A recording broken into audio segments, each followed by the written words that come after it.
مومن ہے.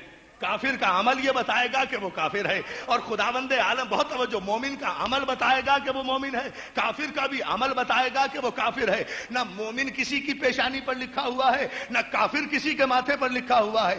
کافر کا بھی عمل بتائے گا، مومن کا بھی عمل بتائے گا. کافر کا بھی عمل بتائے گا، مومن کا بھی عمل بتائے گا. اسی کافر اور مومن کی پہچان کے لیے تو خداوند عالم نے اسلام کے آغاز سے پہلے اپنے پیغمبر کو حکم دیا، ابھی اعلان رسالت نہ کرنا، ابھی تبلیغ اسلام نہ کرنا، ورنہ پہچان نہیں ہو سکے گی کہ کافروں کا قبیلہ کون ہے، مسلمانوں کا قبیلہ کون ہے. ابھی وانذر عشیرتک الاقربین، سب سے پہلے اپنے قرابت داروں کو بلا لو. جب سب کھانے پر جمع ہو جائیں تو پھر خود پہچان کر لینا کہ تمہاری دعوت اسلام کی جو مخالفت کر رہا ہے وہ کون ہے، جو تصدیق کر رہا ہے وہ کون ہے. یہاں سے قبیلے چلے. یہ ہے وانذر عشیرتک الاقربین. بلند آواز سے مل کر سب باہر تک درود بھیجے محمد وعلی محمد.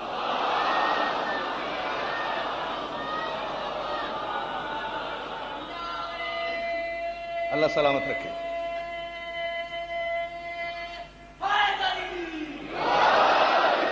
ابھی وانذر عشیرتک الاقربین، سب سے پہلے اپنے قرابت داروں میں دعوت اسلام دو. کلیہ متفقہ مسئلہ.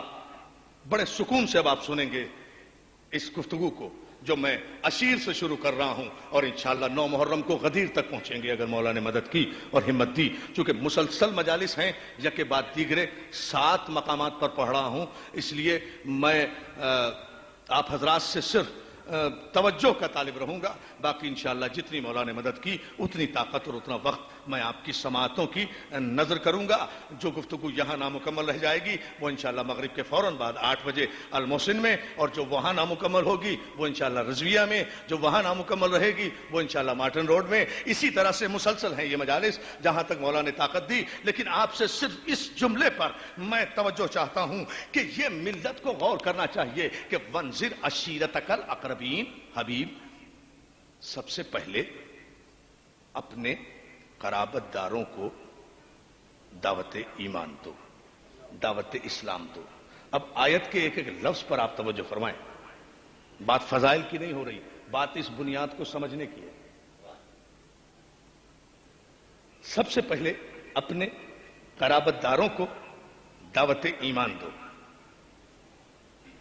دوستو، یہی فیصلہ ہو جائے کہ کون کافر ہے کون مومن ہے اگر غور کر لیں.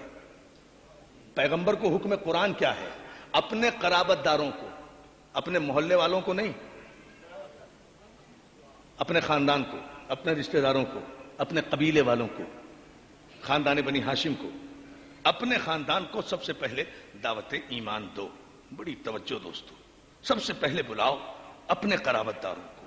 تو ملت غور اگر اتنا سا کر لے کہ بھائی دعوت ذوالعشیرہ کی آیت قرآن میں موجود ہے اور پیغمبر کو حکم ہے کہ قرابت داروں کو دعوت ایمان دو، تو پیغمبر جنہیں دعوت ایمان دیں سمجھ لو کہ وہ کافر ہیں. آج ہی فیصلہ ہوگا یہ انشاءاللہ. جنہیں پیغمبر دعوت ایمان دیں چاہے وہ پیغمبر کے رشتہ دار کیوں نہ ہوں. توجہ ہے نا؟ اس لیے کہ ہمارے مذہب میں اس قسم کی رعایتیں نہیں ہیں. شریعت میں کوئی کھیل نہیں ہوا کرتا. ہم رشتہ داریوں کی بنیاد پر کسی مسلمان کو کافر نہیں کہتے، اور نہ رشتہ داریوں کی بنیاد پر کسی کافر کو مسلمان ماننے کے لیے تیار ہیں. توجہ ہے نا؟ توجہ ہے نا عزیزان محترم؟ اگر کوئی کافر ہے اور وہ رسول کا حقیقی چچا ابو لہب بھی ہے تو کافر ہے. یہ ہے شریعت. وانذر عشیرتک الاقربین. حبیب، سب سے پہلے اپنے قرابت داروں میں ایمان کا پیغام پہنچاؤ. دعوت ایمان دو قرابت داروں میں، تاکہ آج ہی فیصلہ ہو، آج ہی فیصلہ ہو کہ یہ تمہاری رسالت کی اپوزیشن کہاں سے شروع ہوگی، کون کون آئے گا اپوزیشن میں. جو تمہاری اپوزیشن میں آئے گا وہ کافر ہوگا. تمہارا کچھ نہیں بگڑے گا. لیکن آج فیصلہ ہو تو دوستو ایک جملہ ہے، اگر آپ نے توجہ فرمائی تو انشاءاللہ بزرگ دعائیں دیں گے اور نوجوان اپنے مذہب کی حقانیت کو سجدے کرتے ہوئے جائیں گے. اگر مولا نے میری مدد کی اور میں سمجھا سکا اپنے نوجوان دوستوں کو، اپنے قرابت داروں کو دعوت ایمان دو میرے حبیب. تو دوستو پیمانہ ایک بناؤ نا، ایک دوسرے کو کافر کہنے سے کیا فائدہ؟ دعوت ذو العشیرہ ہی میں فیصلہ کر لو کہ کون کافروں کے قبیلے سے ہے، کون مسلمانوں کے قبیلے سے ہے.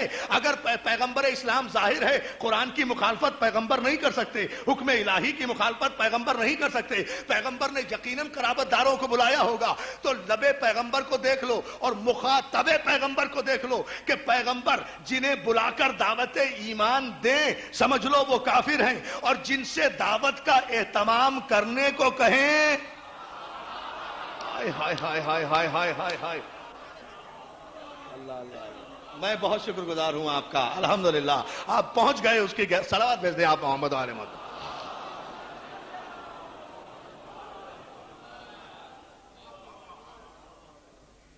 بھائی اسی جملے پر ہمیشہ کے لیے فیصلہ ہو جائے گا، اس میں تشویش کی کیا بات ہے، اس میں پریشانی کی کیا بات ہے؟ ہم کبھی پریشان نہیں ہوا کرتے کسی کے نعرے سے یا کسی کے احتجاج سے. ہم کوئی ابو جہل کے ماننے والے ہیں؟ ہم تو باب علم کے پجاری ہیں. عزیزان محترم ذرا توجہ فرمائیں، آپ پیغمبر کے عمل کو دیکھو.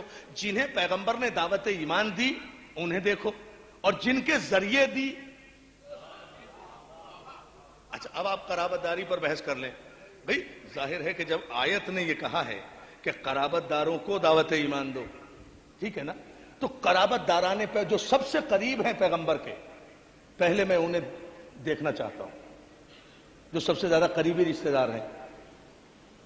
تو سب سے زیادہ قریبی رشتہ دار پیغمبر کے ہیں ابو طالب. میں سگے چچا، ابو جہل کوئی سگا چچا تو نہیں ہے، توجہ ہے نا. سب سے زیادہ قریبی رشتہ دار جو ہیں وہ ہیں ابو طالب، سب سے زیادہ قریبی رشتہ دار ہے علی. تو پیغمبر اسلام کا فریضہ بنتا ہے نا کہ آیت کے نازل ہوتے ہی سب سے پہلے ابو طالب کے پاس آتے اور آ کر کہتے چچا مجھے خدا کا حکم آیا ہے کہ میں اپنے رشتہ داروں کو پہلے دعوت ایمان دوں. تو اے چچا سب سے پہلے آپ میرے مربی ہیں، میرے سرپرست ہیں، میرے ہمدرد ہیں، میرے مونس ہیں، میرے غمخوار ہیں، میرے پرورش کرنے والے ہیں. یہ آپ سب کچھ ہیں چچا. چچا آپ سب کچھ ہیں، لیکن آپ سب سے پہلے، بہت توجہ، آپ سب سے پہلے ایمان لائیے، اس لیے کہ مجھے خدا نے حکم یہ دیا ہے کہ میں اپنے قرابت داروں میں پہلے دعوت ایمان دوں. تو آپ سے زیادہ تو میرا کوئی قریب نہیں ہے. پھر علی کے پاس آتے اور علی سے کہتے علی تم بھی میرے سب سے زیادہ قریبی ہو، میرے چچا کے بیٹے ہو، میرا اور تمہارا دادا ایک ہے، میری آغوش میں تم پرورش پا رہے ہو، تو سب سے پہلے تم کلمہ پڑھ لو. تو دوستو تاریخ میں پیغمبر کو یہی کہنا چاہیے تھا نا، لیکن تاریخ کے متفقہ لفظ ہے، تم دیواروں پر مت لکھو. ہم تو خود چیلنج کر رہے ہیں، ہم آج اپنے آپ کو کافر تسلیم کرنے کے لیے تیار ہیں اگر تاریخ کے کسی ایک جھوٹی سے جھوٹی روایت سے بھی تم یہ ثابت کر دو کہ آیے بنذر عشیرتک الاقربین کے نازل ہونے کے بعد پیغمبر نے ابو طالب سے یا علی سے یہ کہا ہو کہ کلمہ پڑھو، ایمان لاؤ. بلکہ یہ تاریخ میں ملتا ہے کہ پیغمبر اسلام نے اس آیت کے نزول کے بعد کہا چچا ابو طالب میں ہدایت کا پہلا جلسہ کرنا چاہتا ہوں، ایمان کی دولت تقسیم کرنا چاہتا ہوں. کیا خیال ہے؟ میں نہیں چاہتا کہ مکے میں، بہت توجہ، میں نہیں چاہتا کہ کعبے میں یہ اجلاس ہو، میں نہیں چاہتا کہ مکے کی گلیوں میں یہ اجلاس ہو. میں چاہتا یہ ہوں کہ ہدایت کا پہلا گھر آپ کا گھر بنے. میں اسلام کا آغاز آپ کے گھر سے کرنا چاہتا ہوں. یا علی یا اندازہ کریں، اندازہ کریں، فکر کو دیکھیں.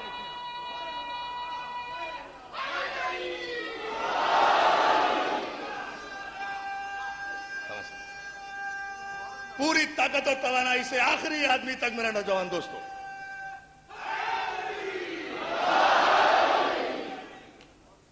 اتنا ہی بلند صلوات بھیج دیں محمد آل محمد.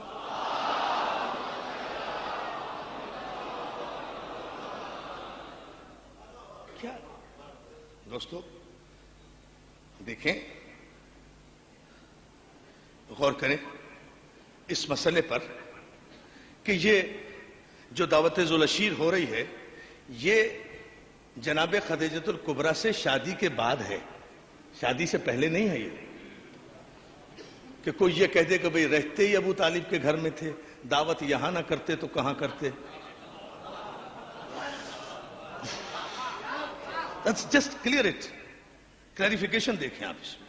یہ نہیں ہے کہ کوئی یہ کہے کہ صاحب رہتے ہی ظاہر ہے سرکار ابو طالب کے ساتھ رہتے تھے، اور ظاہر ہے کسی دعوت کا اہتمام کرنا تھا، کوئی ڈنر کرنا تھا، کوئی لنچ کرنا تھا تو وہیں کرتے نا جہاں رہتے تھے. لیکن یہ واقعہ ہے جناب خدیجہ الکبریٰ سے شادی کے بعد کا، اور جناب خدیجہ الکبریٰ ہیں ملکۃ العرب. گھر نہیں ہے، محلات ہیں. فاطمہ کی ماں کسی فقیر کی بیٹی نہیں ہے. اللہ اکبر، اللہ اکبر. فاطمہ کی ماں خدیجہ الکبریٰ کسی فقیر کی بیٹی نہیں ہے مکے کے. خود ملکۃ العرب ہے، عرب کی عرب پتی خاتون جناب ام المومنین جناب خدیجہ الکبریٰ، جو ام المومنین بھی ہیں. خدیجہ میں کہوں گا نا کہ اہل بیت کا مقابلہ کہاں تک دنیا کرو گے. ام المومنین بہت سی ہو گئیں، ام الائمہ کوئی بھی نہیں. صلوات بھیجے محمد آل محمد.